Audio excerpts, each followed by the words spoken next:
Fidèles téléspectateurs, bonjour. Bonjour, c'est la saga des Kikwit, la saga des Kikwit. Nous avons commencé une page de la saga des Kikwit pour vous montrer, voilà, les Kikwit qui travaillent, les Kikwit qui travaillent, les entreprises, les entrepreneurs. Là, nous avons commencé avec l'atelier, le meilleur garagiste de Kikwit, monsieur, maître Jess Madilamba. Donc, il va nous parler un peu de son garage ici. Il va aussi nous dire cette parcelle là où il est, son histoire, et aussi nous montrer la jeunesse qui est en train d'apprendre la mécanique auprès de lui. Voilà, moi je continue mon travail et je pense que vous serez bénis. La saga des Kikwit. Abonnez-vous massivement. Partagez, partagez, partagez. À tout de suite.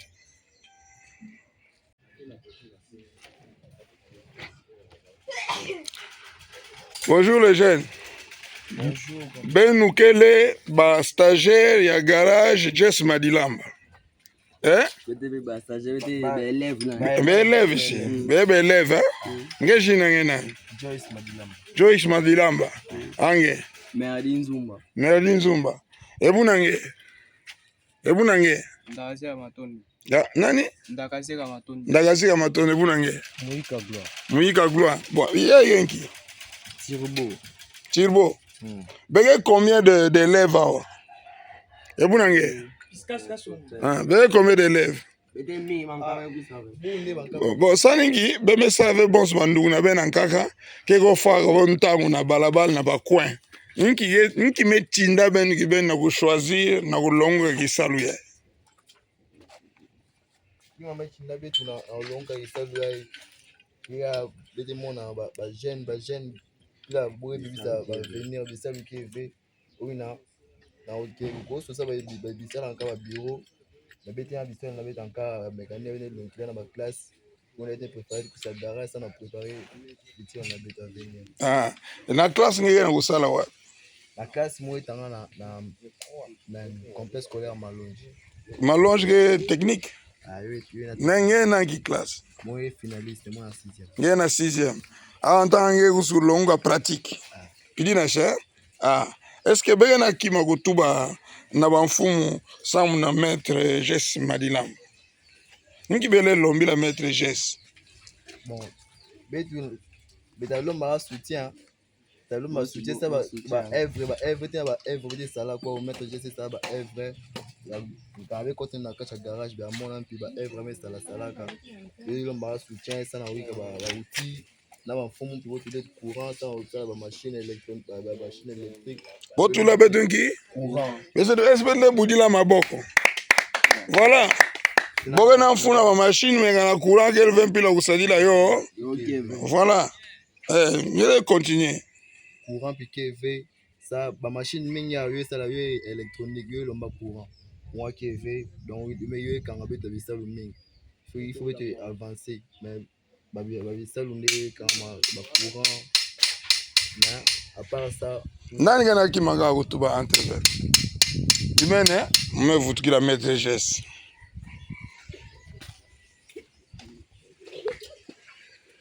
Bonjour maître. Rebonjour. Mume vutukila ngediaka. Bana metu bande kwa kungege na ba bima mingi ngege créer à créer. Ya masonga. Oui, bien sûr. Quand on créé une mécanique, solution avant d'avoir. Ça me rend quand même mais vendara yo qui n'a pièce na mputo et puis ça veut il faut créer ça me camion de tableau servir bande. Tant rien en toi créer venir nulle part les mécaniciens fait. Le mécanicien fait créer. A fait créer à katula ina ke na ntoto me vendara tennis ayo moni na meso bande pas un mécanicien. Bege créer un des fois ba pièce par exemple pièce moche zanga nge nge étudier yo nge salomul nge kwena mbingi ko créer mbibe salambi nki pièce par exemple nge le pesa peut exemple par exemple ba disque de roue disque de roue ya ne bukano ke mona na ve mo kwena tour et puis bo ba flash kakati disque partie plaquette tu tout composer en kaka bete salon na tour ya des fois bete machine à tour bete ça la refund tout ça la sangi ça bien modèle. Ah. Il y a un moteur il y a essence, mais il y a une commission de diesel. Bon, Yai peut-être, non? Yai Gouvanaka, Isuzu, hein? Suzuki, Isuzu na Suzuki, on va presque test moche. Donc, Suzuki essence, Boubang met tout la moteur, il y a diesel. Et puis, il y a un moteur encore un temps, il y a un carburateur. Mais il y a électronique. Ah bon? Oui. Donc, un moteur à carburateur, mais comme ça électronique. Bonjour maman. Mettez commission électronique, mettez tout la mémoire, mettez tout la capteur. Il aurait fonctionné. Donc, il y a un moteur en temps, il faut que ça revienne, ça m'a été voulu le dire. Yo voudou un pas. Yo kuma. Yo baga vie. Maître, merci beaucoup. Je suis vraiment fier de toi. Fier de cette intelligence que Dieu a placée à Kikwit. Donc, nous, la saga de Kikwit, nous voulons aussi montrer cet autre côté travailleur de Kikwit. Donc, à Kikwit, il y a beaucoup d'entrepreneurs comme notre monsieur Jess Madilamba, notre mécanicien. Vous savez, toutes les autorités presque de notre ville de Kikwit, les uns les autres ont déjà déposé un jour, une fois, leur voiture ici en réparation. Et ce que je suis en train de dire aujourd'hui, c'est une vérité. Donc, une tête comme ça, lorsque le pays sait qu'il a une tête comme ça, dans une ville où il y a peu de garages, eh bien, ça serait bien de pouvoir mettre, parce que tout le monde a qu'à, musicien, instrument. Okomona ba sengi studio, ba chedi bango studio. Ndenge mona instrument, ndenge mona studio. Kikwit pezo senga garage moko ya munene oyo koki ko permettre que ba mayela ba mettre geste boye. Bacha ngone sika na po mboka eko akotelema mettre geste. Oui, est-ce que yebi ke Kikwit eza centre Afrique? Oui. Est-ce que vous avez vu que nous avons au Sénégal, en Afrique d'ici de Batoudion, soit en Dolekana Kikwit? Oui. Bon, quand il s'agit de camion, il y a un dengue. Oui, oui. Ce qui est en garage, moyen Kikwit, est à la point, il y a stationnement, exact. Ni nos allons il faut que le gouvernement a besoin de Maboko alors. Bafongola nous banzela ngo ezala bien et puis ba centre de formation neti oyo par exemple to bongola ngo ekoma normal neti awa nazana lupango place ndako nazovanda mais ceux qui gouvernement par exemple l'état na biso apesi nga espace mo boy na ke place wana na vandi calme c'est que ba mekanti ba comme ebele ya mitupe ya mayele yozala malamu banzela na biso pe bonga po mitukezo ya ndenge na ndenge nzela ya Lubumbashi koto ya ni mituke ya cascade siko soki babongisi yango pena nzela eza bien transportango normal alors tokoyamba mituke ya ndenge na ndenge courant pe soki ezali ekoservir biso pe bien yango na lingalo babana libanda bazangisi te kosenga courant vraiment courant est-ce que ozo confirmer demande na bango wana parce que problème ya Kikwit courant akakobola nde naza ba machine nanga mosusu awa nakosalela yango te suite ya courant énergie eza te moyen asalela yango eza te donc moyen asalela yango eza te suite ya énergie donc il faut courant ezala po faire fonctionner ba makambo ebele donc mutu ezosala nango mais sikoyo tozomanke ba matériel ya kosalela mosala normal ya koservir makambo nyonso toza yango posa courant Kikwit tozosenga courant mai minga minute nazosala courant ezala soki courant ezali tokocréer par exemple nazosala adaptation na nga rétroviseur mpo nasala eloko oyo funa bima nango na nzela kuna na ingénieur molenda na kati na forêt et puis naye koposer na place or soki naza na courant na ngai awa naza na badisquese na ngai naza na baforese na ngai électrique na bamachine à souder nakosala na sur place awa voilà bakonzi eza elelo ya mutu nyonso tobandi kaka po comprendre makambo ya courant oyo eza garagiste numéro 1 ya Kikwit na nyonso bozomona kolelane ya makasi eza courant bolakisa peuple oyo mpe bolingo na bino na ndenge ya calme mpo soki leta aye azoluka taxe na ye akozwango normal mpo azoservir biso mpe apesi biso courant apesi biso bamakoki na biso mais awa azoya kosenga taxe courant eza te azoservir tobunda maboko tozozoka awa nauti kozoka bongo mpona kodeblier kotobola biloko sikoyo na koservir l'état ndenge nini. En tout cas yoke biso tozongisela ye mpe ekozala mpe bien. Donc yoke vraiment mpashe mingi quoi. Yoke mpashe mingi bete na gouvernement bete ke na kotambola tengu boke yoke na beki vraiment gouvernement na betu kokatula beki yolosa betu kwa na ntwala betu mata yo avanda bien betu par exemple tu ba payer en cas ya fioti bete na kukumisa ya betu na vutu na nima comment betu kumata bonne bo ata na 50% yo avanda moi bien. Bon, président betu Félix Antoine Tshisekedi Tshilombo na kunwa na bitumba ngolo sa mu Congo kufutuka na njila. N'est-ce pas? Awa ame signé accord na ba américain makamu mingi kuisa parti ya ba américain. Bet vanda bitumba uvana ngolo buba bete na kumona FARDC na kuganye terrain ya no récupérer ba bwala ina nyons kuvandaka na ba paya. Betu pesa ndi maboko matondo bete tinila image ampiota kuminandi na mpila ke ya wakudila ya un des grands entrepreneurs ya ville ya Kikwit. Notamment M. Jess Madilamba, qui est le champion, le meilleur garagiste à Kikwit. Bon, bah msus ba oyo kelanga, oui la munu, pila mutu ba ki keneneve, yoga gisalu mukwenu, bete yimba soki muninga azui, sepela. Donc to sepela kaka. Lobi pe yo pe sala makaso comme appelle meilleur à Kikwit. Maître Jess Madilamba, merci beaucoup. Que Dieu vous bénisse. Merci, pasteur JDK Décor. Betme sepe la mingi, betme sepe, bete pesa inameko nyonso mote, bete na groupe na beta ba mécanicien en RDC, inameko. Donc base na Kinshasa na Kikwit, ça va moi soit mo créer ba mécanicien nyonso va mpi soudé. Ça va des fois bete na gauche na droite qui to rové. Bete vukana.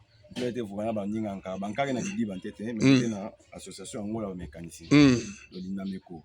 Donc moi pesa bonyo so mbote yake na Kinshasa. Na ba Congo partout que la namunu moi pesa bonyo so mbote moi pesa bo toujours courage boye banto mayele mais quand c'est que mayele vraiment il faut bien ça dit ça tout ça mbet quoi en toile. Voilà, c'est votre serviteur le pasteur Joseph Kimpiabi JDK Décor. Moi aussi je salue l'UNAMECO, Union de mécaniciens congolaises. Voilà, donc ça doit être ça, UNAMECO, Union nationale des mécaniciens congolais ou au Congo. Donc, soit, vous comprenez le cas. Merci beaucoup. À suivre, lobby tokotala ba entrepreneur misusu a Kikwit. Mboko batu basala na bango. Ba Kikwitwa ba feneate. Ba Kikwitwa ezane kena kima mosha bien na kati ya Kikwitwa ke salake. Betke calme, betke piment, betke mawete, mpi betke ba travailler. Kana buba na Kikwit ke kuma na chômage. Yoke sambu bon betke na balea direct ba danger ça toujours kanabu bana Kikwit ke au chômage yoke vraiment défaillance ya bantu des fois que bantu adishi ya Kikwit mais Kikwit vraiment tala bonso monsieur Jess Madilamba nyonso imundu me pesa ata 1 franc ve ame kotanzo kana me bunda nyonso ata mundu me pesa 1 franc ve mais na kulonga mbibana na beto ankaka maître Jess Madilamba merci beaucoup. Merci, que Dieu vous bénisse. Merci, amen, parce que donc Zambia bara lukumu bete longa kaka bana. Bete longa bana, après c'est toute la sagesse, l'intelligence, la force, sambu bete kwa na toile. Merci. Taïga bete na nima, bete na mbote. Merci. Sambu bete sala makamio sur lomuka. Merci beaucoup. La saga de Kikwit. La saga de Kikwit aujourd'hui commence à visiter les entreprises de Kikwit. Et partout où vont nos stagiaires, nous allons les visiter. Aujourd'hui, nous venons visiter M. Jess Madilamba, le meilleur garagiste de Kikwit. Bon, dans lobby boy, bantangata wantima ki kenene. Il y a une question qui kenene. Donc quelqu'un qui peut prendre une voiture qui n'avait plus de vie. Donc il remet cela sur des pneus, change le moteur d'essence en diesel. Donc il fait tout. Cette voiture que vous voyez là, ce n'est que le châssis. Mais il a cherché chaque élément. Il a refait cette Jeep. Des gens comme lui, nous avions besoin qu'il fasse Paris-Dakar. Mais peut-être ils n'ont pas eu la chance de faire Paris-Dakar. Voilà, toute la ville envoie sa voiture ici pour des réparations. C'est pas qu'il...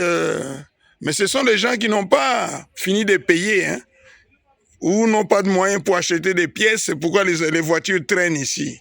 Mais chez Jess Madilamba, si tu viens et que tu as des moyens financiers, eh bien ton travail est fait et tu rentres aussi avec ta voiture. Aujourd'hui, nous venons visiter M.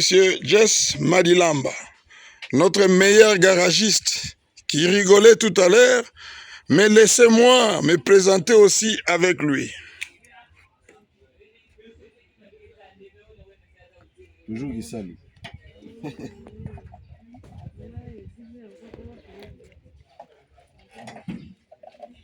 Papa Jess Madilamba, bonjour. Bonjour, pasteur JDK Décor. Comment allez-vous bien? Oui, je vais très bien. Ozana nini koloba par rapport ya oyo nyonso introduire parce que biso yebi kikwit et tosaka côté na ovement donc garage evanda. Bon, vous allez mécanicien, vous allez l'opération l'accès aux mécaniciens. On n'a pas toujours somba, toujours tonga, mais tous allez bilo opération l'accès on a un mécanicien. Il faut créer. Par exemple, là on a créé nazo bongo là, japonais asali makamnenge mususu na pe nazo sala makamnenge mususu. Siko na kodima nango mutu nyonso azolula mutu nyonso azolula nanu na tie peinture te na kotia peinture alors ekozala ndenge nini donc japonais akokamwa mpona nini po mutu ezosala karo oyo karo olobi akokamwa me akomona kaka kara yango te akokamwa mpona modifie eza Suzuki te eza Suzuki Samurai Samurai me siko akokamwa nini akokamwa suspension echange baretroviseur ezalaka oyo te volant ezalaka oyo te akokamwa ngo tobakisi na nsima kote oyo omoni tobakisi cabine donc ezalaka boye te oyo tobakisi créer toiture mosusu bon en tout cas sikoyo soki par exemple olingi okomande pièce moko ya moteur nango biso tozwaka numéro ya châssis mpo tosomba na bamodification osala ndenge.